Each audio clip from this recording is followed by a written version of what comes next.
ना इधर ना उधर, सीधे मुद्दे पर नज़र। और क्या है आज की खबर, आप देखना शुरू कर चुके हैं न्यूज़ 18 पुनीत के साथ। तो हम बात कर रहे हैं एक बार फिर से अमेरिका और ईरान के बीच जो तनातनी चल रही है उसकी। एक दूसरे को धमकियां दी जा रही हैं और अपनी ताकत भी दिखाई जा रही है।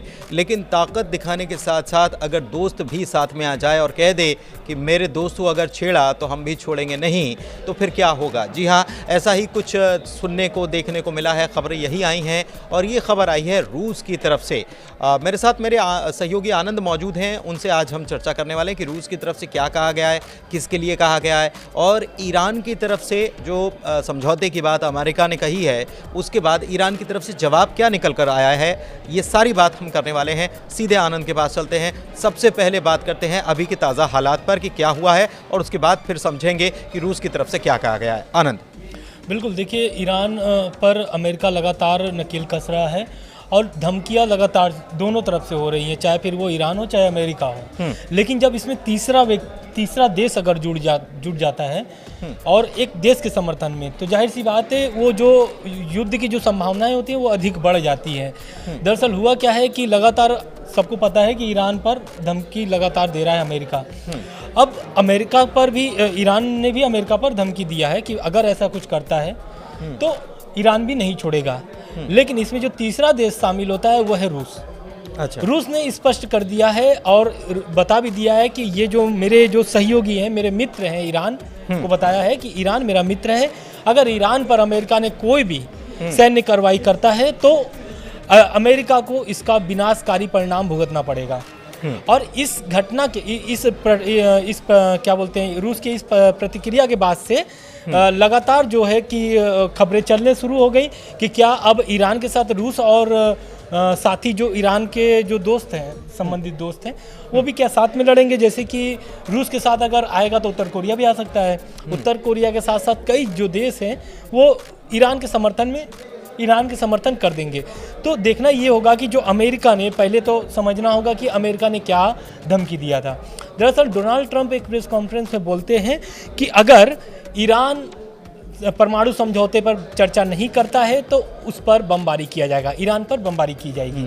उसके बाद ईरान का बयान आता है और ईरान बोलता है कि अगर अमेरिका ऐसा कोई कदम उठाता है, हालांकि उठाना तो नहीं चाहिए, अगर उठाता है तो ईरान की तरफ से भी उसी तरह का पलटवार किया जाएगा जैसा अमेरिका करता है। क्योंकि ईरान ने भी अपने जो सैन्य मतलब कि एक तरीके से जो कार्रवाई करने वाली क्षमता होती है, या फिर ये बोल ले कि अपने जो जवान हैं, सेना है, सबको तैयार करके रखा है।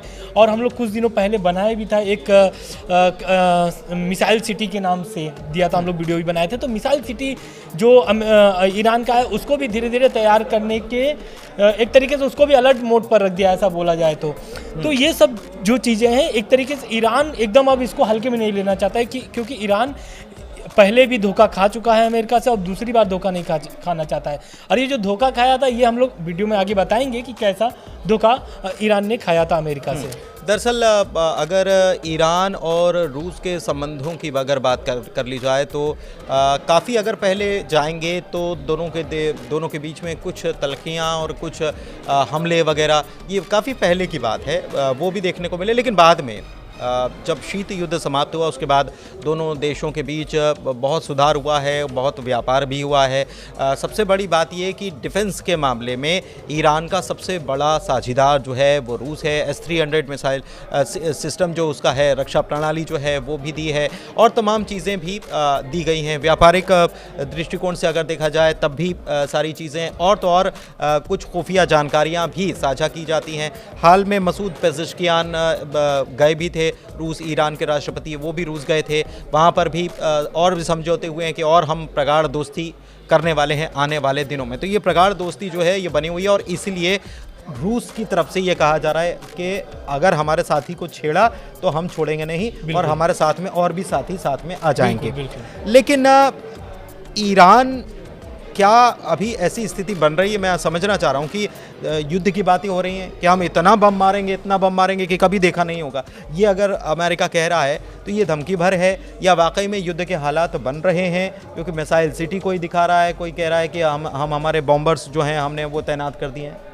बिल्कुल, देखिए, पहले तो हम लोग को समझना होगा कि जब पहली बार जब ट्रम्प सत्ता में आए हैं उसके बाद से पहली बार क्या करते हैं, डील को लेकर के बातचीत करना चाहते हैं ईरान से, और एक चिट्ठी भी लिखते हैं। और सुप्रीम लीडर जो है ईरान के अयतुल्लाह अली ख़ामनेई के पत्र लिखते हैं और पत्र का जवाब मांगते हैं। पत्र का जवाब ऐसा कुछ आता नहीं है, तब तक भूकंप वाला मामला चल जाता है, क्या ईरान परमाणु परीक्षण कर लिया, ऐसे ऐसे तमाम तरीके टेंशन में अमेरिका और इजराइल टेंशन करने लगे, बिल्कुल, कि कहीं परमाणु परीक्षण तो नहीं हो गया। उसके बाद ये मामला आता है, तब से मिसाइल सिटी वाला वीडियो जारी कर देता है ईरान। तब इसी पर प्रतिक्रिया आता है ट्रंप का, और ट्रंप बोलते हैं कि मैंने जो चिट्ठी भेजा था उसका अभी तक ईरान ने प्रतिक्रिया नहीं दिया है, कोई भी जवाब नहीं आया है। तो उसके अब इस सब मामलों के बीच में तब तक ईरान ने अभी ओमान के जरिए चिट्ठी का जवाब भेज दिया है। ख़ामनेई ने जवाब दे दिया है ओमान के जरिए। और जवाब में दिया क्या है, जवाब में बोला है कि अगर अमेरिका दबाव वाली राजनीति करना चाहता है तो दबाव वाले राजनीति में ईरान कोई भी सपोर्ट अमेरिका का नहीं करेगा। सपोर्ट कैसा, जैसे कि अमेरिका चाहता है कि डील हो जाए, अमेरिका चाहता है कि परमाणु समझौता जो डील है वो हो जाए, प्लस तेल वाली जो समझौते हैं वो हो जाए।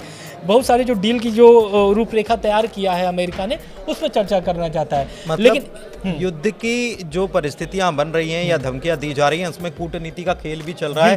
पहले जवाब नहीं दिया जाना, ख़ामनेई की तरफ से पहले ये कहा जाना कि हम तो उनसे बात नहीं करेंगे, जो ऐसे धमकी वाले लहजे में बात करेंगे या जो भरोसा तोड़ते हैं उनके साथ हम संबंध नहीं रखना चाहते।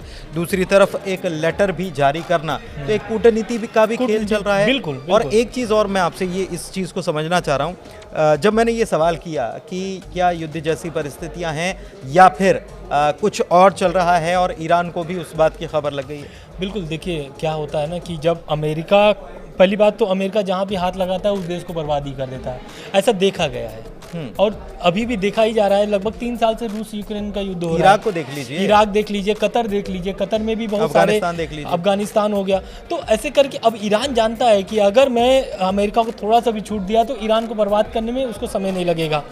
और बर्बाद करने की जो बात है वो पहले भी कर चुका है, उसके बाद धीरे धीरे सुधरती है स्थिति। और ईरान क्या होता है कि अमेरिका की जो दुश्मन देश है उससे संपर्क बनाता है, दोस्ती संबंध को थोड़ा मजबूत करता है। और आज जाकर के अगर रूस सपोर्ट कर रहा है खुले मंच पर आके ईरान का, तो कहीं ना कहीं उसके बहुत मीठे संबंध हैं, तब जाकर के ईरान का सपोर्ट कर रहा है। बहुत लंबा वक्त लगा है। दूसरी बात रह गई अमेरिका और चिट्ठी वाली बात के बाद, तो चिट्ठी वाली बात इसलिए क्योंकि हमेशा ट्रंप क्या करते हैं, पहली बात तो ट्रंप 2016 में आते हैं तो ओबामा वाला जो डील वाला आ रहा था उसको खारिज कर देते, कहते ये तो कोई काम की नहीं, खुद हम अलग हो जा रहे हैं, खुद ही अलग हो जाते हैं।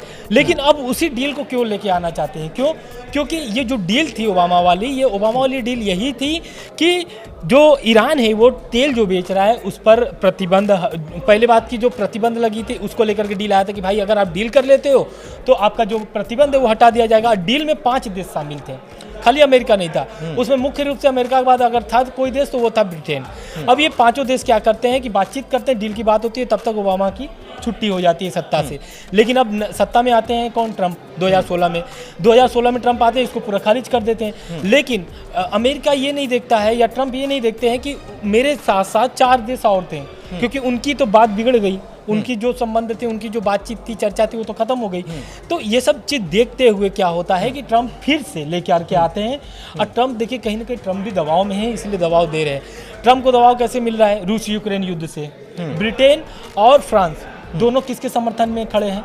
यूक्रेन के समर्थन में खड़े हैं। तो कहीं ना कहीं अमेरिका जानता है कि अब अगर हम उस डील को बात करेंगे तो कहीं ना कहीं ब्रिटेन और फ्रांस दोनों अमेरिका के समर्थन में आ जाएंगे। कम से कम उसी डील को फिर से लेकर के आया जा रहा है। और ये जो डील है कहीं ना कहीं अगर ये होता है डील तो अमेरिका ईरान पर तो प्रतिबंध हटेंगे, लेकिन इससे ईरान के बहुत सारे नुकसान हैं। और ये बात ईरान खुद कह रहा है कि अगर ये डील होगा तो बहुत सारे नुकसान सहने पड़ेंगे ईरान को। डील होगी, बहुत सारे नुकसान सहने पड़ेंगे। इस बीच ख़ामनेई की तरफ से ये बयान भी सामने आया कि हमें लगता ही नहीं है कि बाहर से हमला होगा। अगर कोई ये कहता है कि बाहर से हमला होगा तो हम इस बात को नहीं मानते। और उन्होंने ये भी कहा है, कह सकते हैं इशारों में उन्होंने कह दिया उन लोगों को या अमेरिका को कि अगर इस मुगालते में जी रहे हो कि हमारे यहाँ आंतरिक रूप से आप कुछ बवाल करवा दोगे या तख्ता पलट करवा दोगे तो उस पर भी नज़र बनी हुई है और ऐसा हो नहीं पाएगा। बिल्कुल आप सही कह रहे हैं, क्योंकि तख्ता पलट वाली जो बात है हम लोग पहले वीडियो में बोल चुके हैं कि ये तक बताएंगे कि क्या पुरानी दुश्मनी रही है। दरअसल 1953 की बात है 1953 में अमेरिका ईरान की पहली दुश्मनी शुरू होती है। पहली मतलब कि दुश्मनी उसी समय से शुरू होती है और कुल मामला जमा तेल का होता है। तब तेल शुरू ही हुआ था। तेल शुरू हुआ था, हाँ, तेल, सबको तेल की जरूरत है, खूब तेल की जरूरत है। अब उसमें क्या होता है, अमेरिका की जो खुफिया एजेंसी है CIA और ब्रिटेन के साथ मिलकर ईरान में तख्ता पलट कराई जाती है। और तख्ता पलट में जो मतलब कि जो उस समय के तत्कालीन रहते हैं प्रधानमंत्री मोहम्मद मोसादिक को हटा दिया जाता है। क्यों? क्योंकि ये तेल की राष्ट्रीयकरण करना चाहते थे।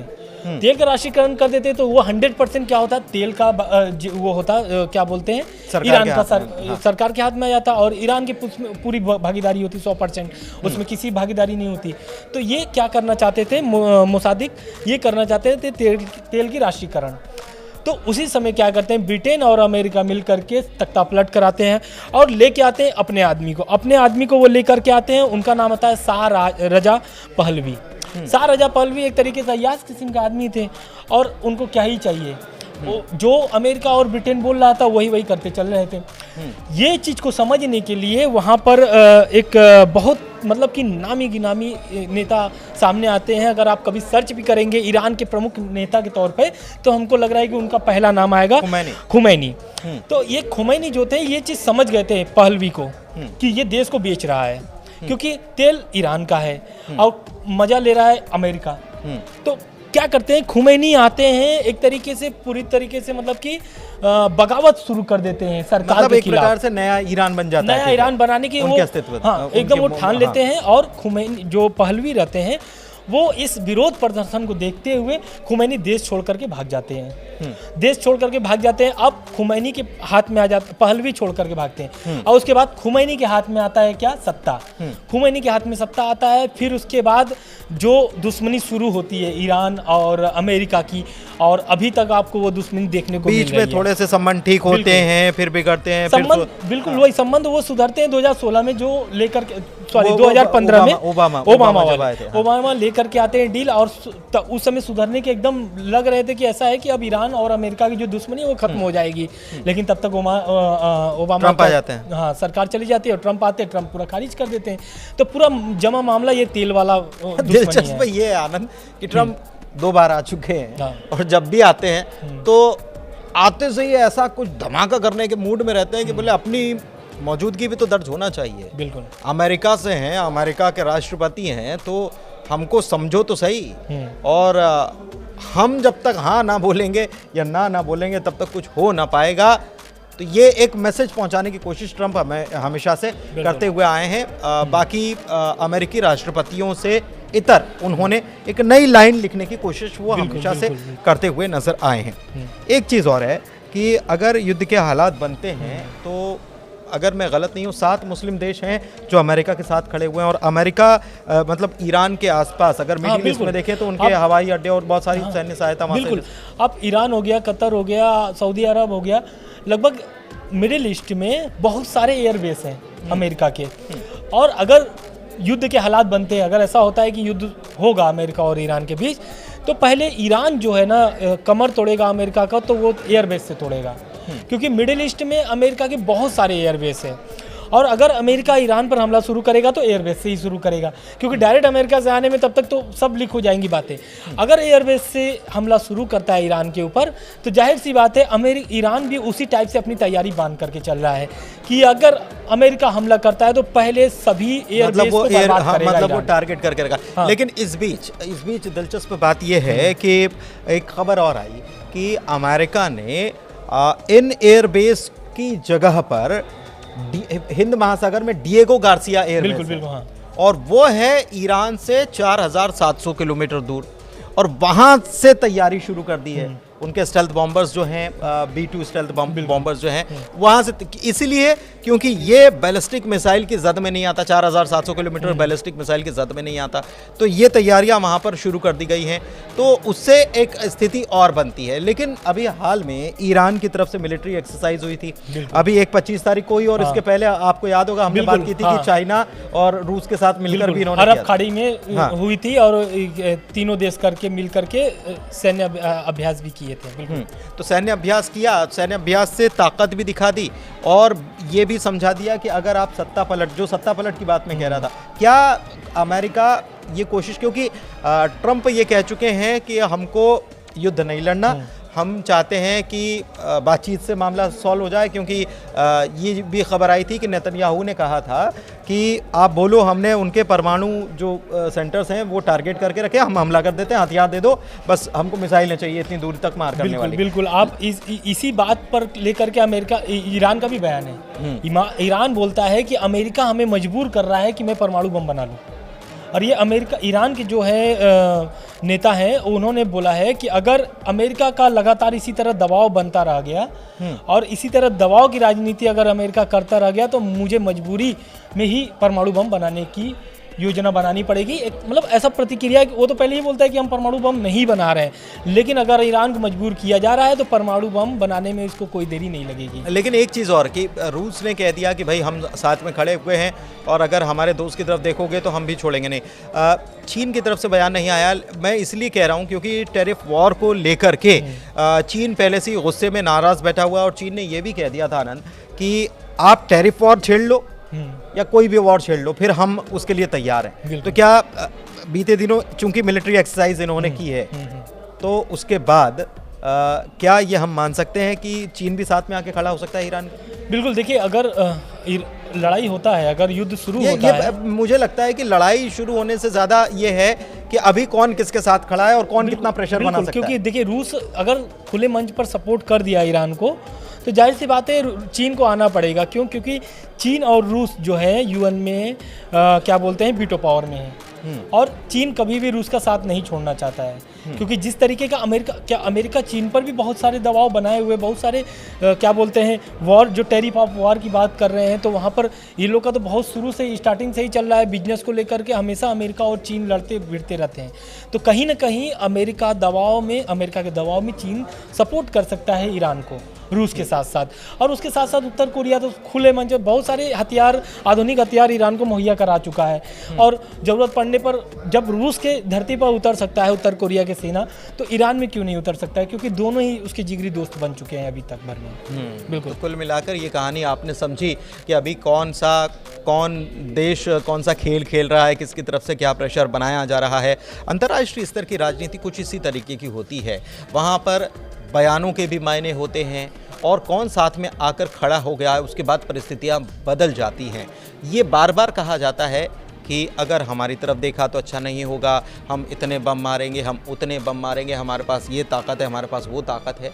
लेकिन इतना आसान नहीं होता किसी भी वॉर को छेड़ना, क्योंकि वॉर से ज़्यादा ट्रेड इम्पॉर्टेंट है, ट्रेड ज़रूरी है, व्यापार ज़रूरी है। बार बार हम ये कहते हैं कि दुनिया व्यापार से चलती है, वॉर से नहीं चलती है। खैर, इस वीडियो में फ़िलहाल के लिए बस इतना ही। चर्चा कैसी लगी बताइएगा ज़रूर कमेंट करके। साथ ही में आपको वीडियो अच्छा लगा तो अपने लोगों के साथ, साथियों के साथ शेयर ज़रूर कीजिए। हमारे चैनल को सब्सक्राइब कीजिए और ख़बरों पर नज़र बनाए रखने के लिए न्यूज़ 18 मध्य प्रदेश छत्तीसगढ़ देखते रहिए। धन्यवाद।